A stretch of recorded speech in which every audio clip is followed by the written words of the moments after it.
maraming Gaano katotoo? hindi ko pa kinonfirm o kung totoo kasi siguro extra. Pero matatanggap ko extra. Okay Extra na yun. challenge. Okay. Pero hindi pa ako sure yung confirm. Alamin ko pa kay Madam Diwata yun.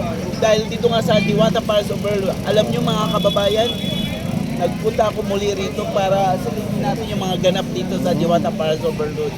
Kasi ang bagong-bago, ibig sabihin, pinalinis, pinaganda, nag-level up na yung bagong base dito sa Quezon City.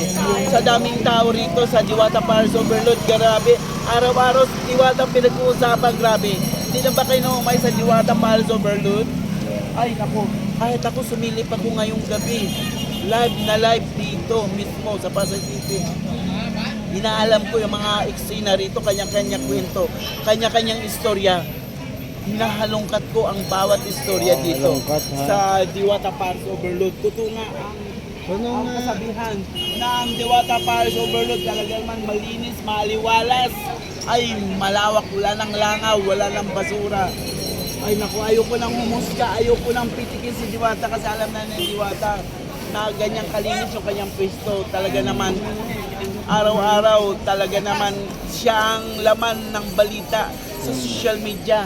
Kaya guys, huwag na kayo magtaas ng kilay, grabe. Andito na si Tito Boy muli. Inaalam ko yung mga ganap, ang mga nangyayari dito sa paligid ng Diwata Paris Overload. Grabe, araw-araw ang biyahe ko, hindi ako napapagod dahil gusto ko mag-tour dito sa Diwata Paris Overload. Super busy ka na ngayon, ha? Dahil dito nga sa Diwata Overload, talagang hinihimay. Kayo ang bida. Hinihimay, talagang lagi kinakastigo si Diwata dito. Kaya nay, tay, usap tayo dito lang sa Diwata Paris Overload. Ano ba ang ganap dito sa Diwata? Laging hinihimay si Diwata. Laging binabalatan si Diwata dito sa kanyang pwesto sa Pasay City. Kaya tara, now na! Ito na. Ayan na. Dalawa. Nakita muli. No? Intro. May secret ang dalawa na yun. May ha? secret. Ito, Hello, magandang May pasabog, gabi sa lahat po ng mga vlogger natin dyan.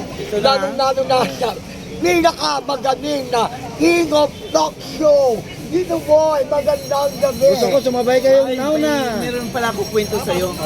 May kwento ko sa'yo kasi nag-trending ka. Ang dami nagmamahal sa'yo.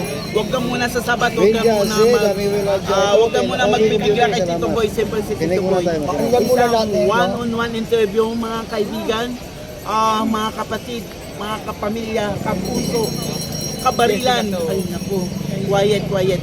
Isang exclusive na interview ko kay Impacta kasi Impacta siyempre ang daming nakatutok sa'yo lagi.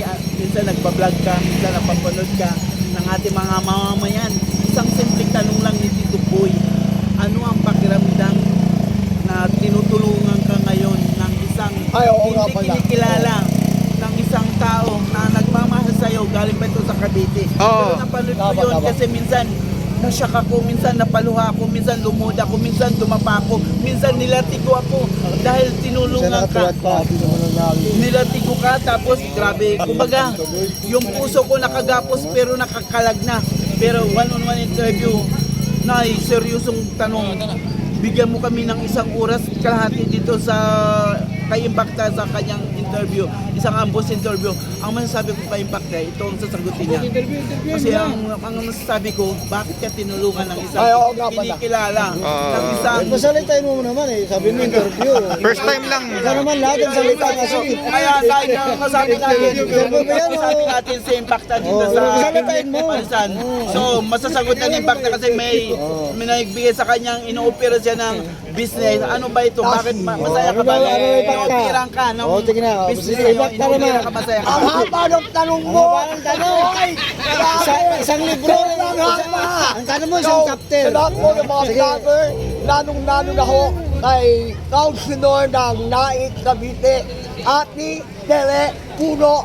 Maraming salamat, madam. At kaninang umaga tinawagan niya ako, may offer na maganda. Ipapalating ko na mula ngayong darating na linggo ay lagi na ako magiging bahagi sa mga lakad ni Ma'am Tere Puno. Maraming salamat. Ate Tele Puno